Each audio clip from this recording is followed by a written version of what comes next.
Hello and welcome to another All Nation Line video. This video we're going to talk about some tips and tricks for assembling our power truck transmission drives. It's applicable for both the tower and the smaller gear transmission unit. What you see before you is one of our original mechanical drawings done way back in 1948 when this mechanism was first designed. And its intention was to machine all the parts.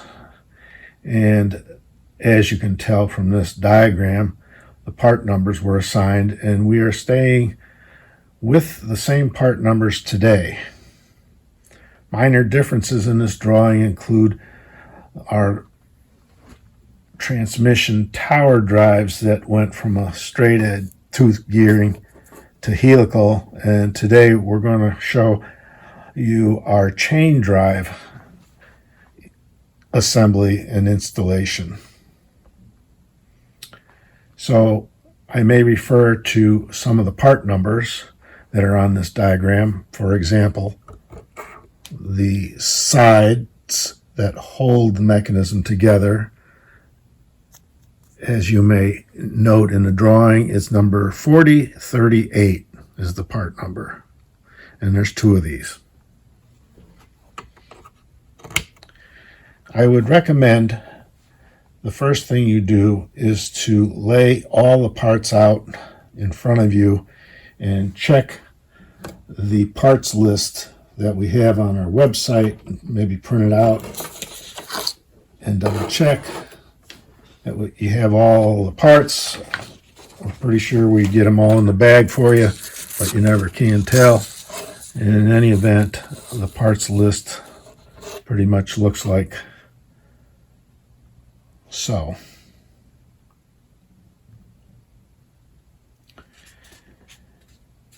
And it is quite obvious that we have a count, a description, and then the part number in this list. You know, a sprocket is a sprocket, thrust washer, shim ring is a shim ring, is a washer. And so what we're going to do now is talk a little bit about how to assemble this particular kit. We will start out simple by first talking about the thrust washers used in the assembly of this kit. At first it doesn't seem obvious that these are a crucial component, but if you want a finely tuned mechanism, your shim rings can play an important role in helping to remediate thrust, or torque I guess would be the correct word, and by helping you adjust and minimize the movement of your worm gear both on your drive shaft and on the axle. These shim rings are produced on our die to a very close tolerance. So if you try to put these on either the drive shafts or the axle, they're not going to fit because they're so close. And typically what I do, because I like to have close tolerances, is would use a little stone like this and burnish them out a little bit so that they just slide on really smooth, rather than forcing them over the axle or the drive shaft. Later on, when you assemble these the first time and you start turning your gears, you'll get a feel for how the mechanism performs just by turning it by hand, and whether you see movement in the axle left and right, or a shift forward and backward on the top worm gear, and or how the sprockets behave in a line. And it's important to be able to take these apart and adjust that using the shim rings. You don't want too many shim rings and cause it to be too tight, but yet you want those rings to be able to stabilize the performance of the mechanism.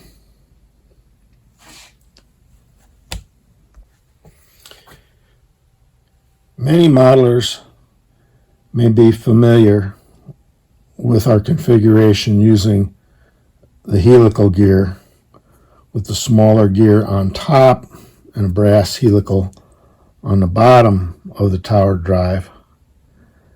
In some of our mechanisms that were sold in the past, and we're going to move towards the sprocket with the chain drive because it's a little quieter running and they seem to be pretty smooth mechanisms, although we will probably still have these in the kit form for those who want the steel gear on top and the brass gear on the bottom.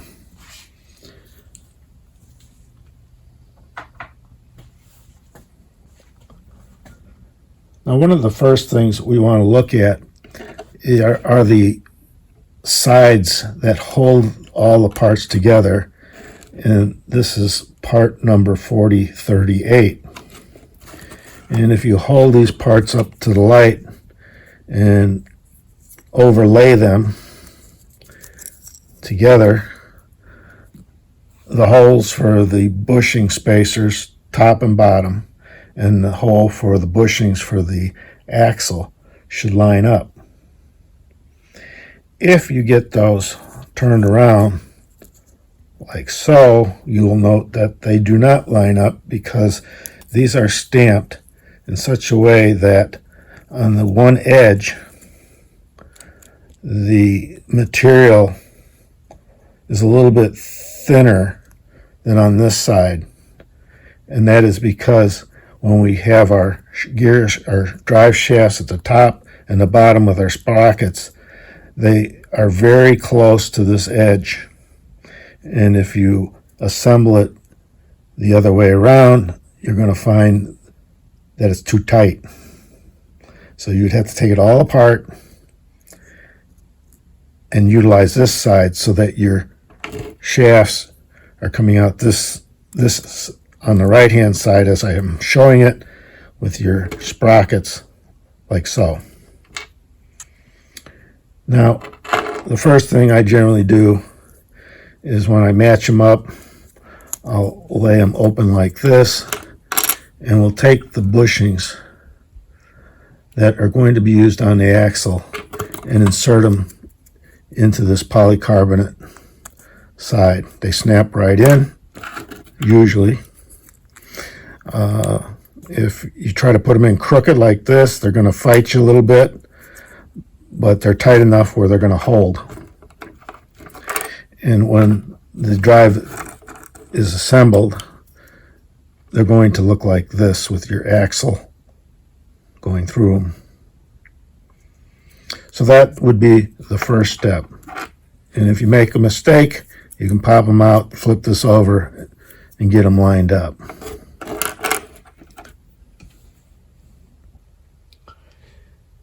The next step are to take your number 4040 spacer bushings that accommodate your drive shafts, and if I don't have them already drilled and tapped, you will have to drill and tap them through one side first, drill and tap to the other side, and then take a very fine file and just burnish the inside if there's any burrs. We do this either using a 256 screws to hold the sides together, or a 348 screw as we have here with lock washers. And by doing this, rather than riveting these things over, it'll allow you to be able to maintain this mechanism going forward. If there's some wear after 5 or 10 years and you need to replace one of these, it's no big deal. You may have to add a shim ring at some point in time. Once the drive breaks in, you don't want it to get too sloppy. You need to be able to maintain these. And in the past, modelers wouldn't be able to do that very easily since these were kind of peened over or riveted. There was no way unless the modeler decided to facilitate, put in screws later.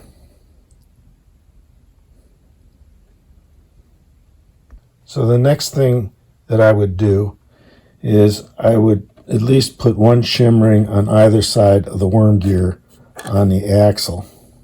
You'll need at least one. And these particular shim rings are cut. And if we give you a quick measurement on these, let me set this up a little better. Here we go. They're 0.1 inch. We go to millimeters. You'll see that it's 0.2, 0.24, 25. They're very thin, and that gives you an opportunity, again, to fine-tune the use of these in the various positions, which you will find that you may only need one on your worm gear, maybe two on either side, and you may need one on your upper shaft.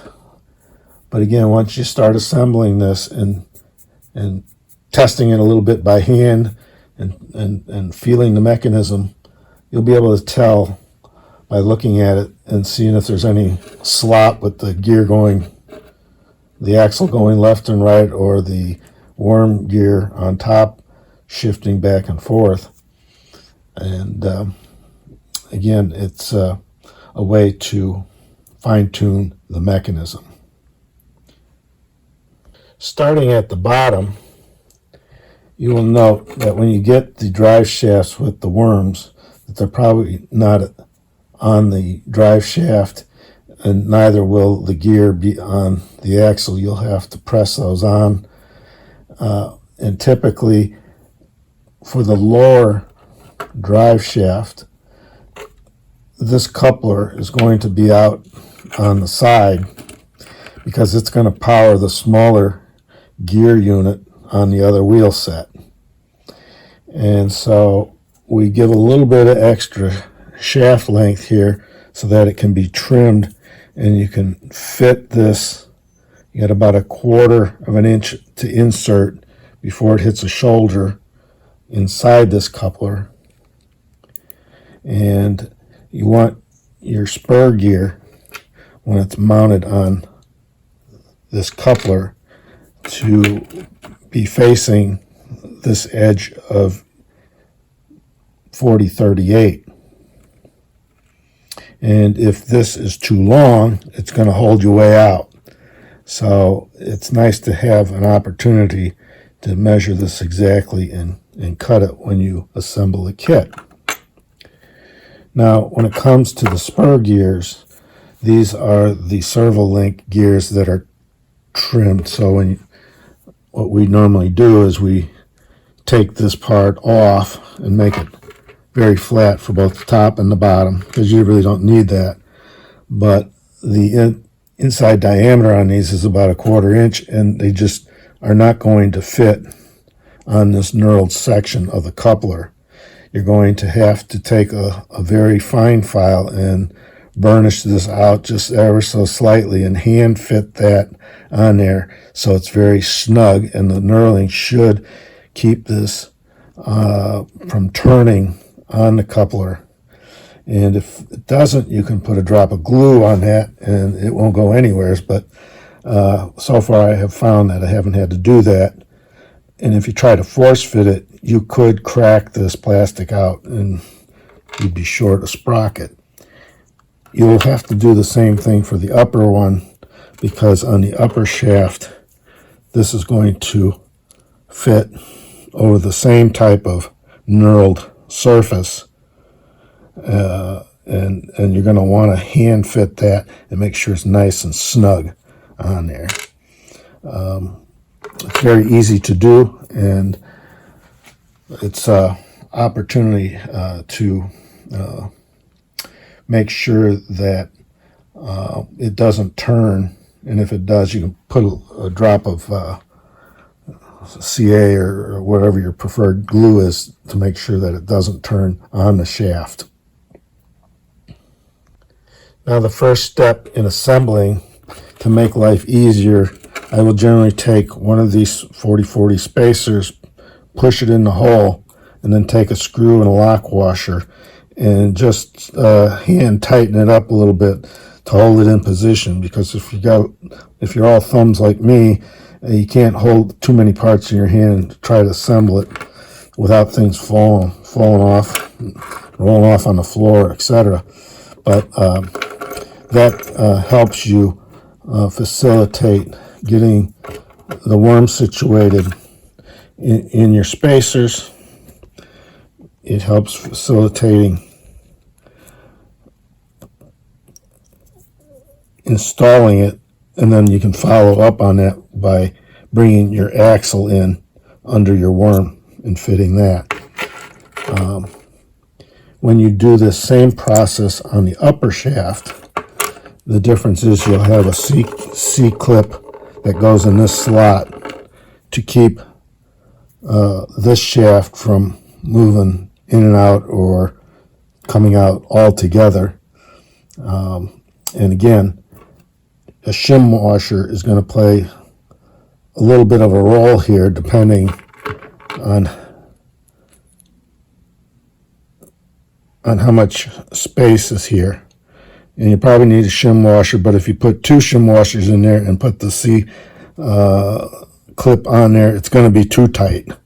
So again, you just got to kind of feel it by hand, and it's an easy thing to do. And once you assemble one of these kits, the next one goes together really easily. And very likely, once it is assembled and you've tightened up your screws, you'll want to break it in a little bit, make sure it's lubricated, and then you can press your wheels on the axle, making sure that you put the wheel on the correct side, meaning the correct insulated side, for how you're going to utilize this on, say, a two-rail DC engine, if in fact you're still running DC off the tracks. You don't want your other wheel set axle to be opposite. You have to have the insulated wheels on both sides, so you don't short out your track or across your track. And that is basically how you go about bringing this little kit together. And once you do, it should give you many, many years of operation and enjoyment. So there you have it, a finished tower drive with a chain implementation on the two sprockets. The chain is approximately 3 inches long, and when you go to assemble this model, the sprockets have to be trimmed so they're relatively thin. And when you do so, you have to be aware of the clearances so that the chain is far enough out, the sprockets are far enough out so that the chain clears the part 4038. You don't want it rubbing up against there. On this implementation, I have a shim ring behind both sprockets, and you have to be aware that when you're fitting this together, this C-clip that goes into the slot on the upper shaft is a retainer clip only. If it's too tight, you won't be able to turn your top drive shaft. And with the correct spacing, with the shim rings, you will have very little play. I took this over and gave it a little lubrication and tested it and broke it in, and it runs just fine. It's ready to be implemented onto the frame and attach the universals to the motor for further testing. Additionally, we snapped what I call the oil pan, or the gear cover on there. There's plenty of railhead clearance here on this. Although if you went to a 33-inch wheel, I mean probably a 36-inch wheel, and definitely a 33-inch wheel, you would not have enough clearance here. We'd have to modify that a little bit. These normally may be used in a traction model to power a trolley car. So that concludes a little talk on assembling these power truck transmissions, and you'll be very satisfied when you're done with your work.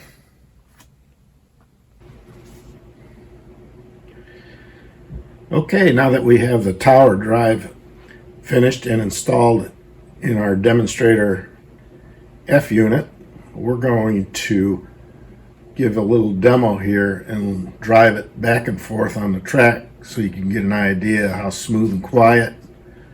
The model we have it installed in is a 6,000 RPM can motor with one universal joint direct drive to the top of the tower drive, and you'll note that this will start off very slow, no jackrabbit starts. It will creep at whatever speed you desire, and it can also run at scale speeds if that's your requirement. Sometimes I like to run them a little faster. So here we go.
Having tried different configurations, so far I like this direct drive the best with one universal joint.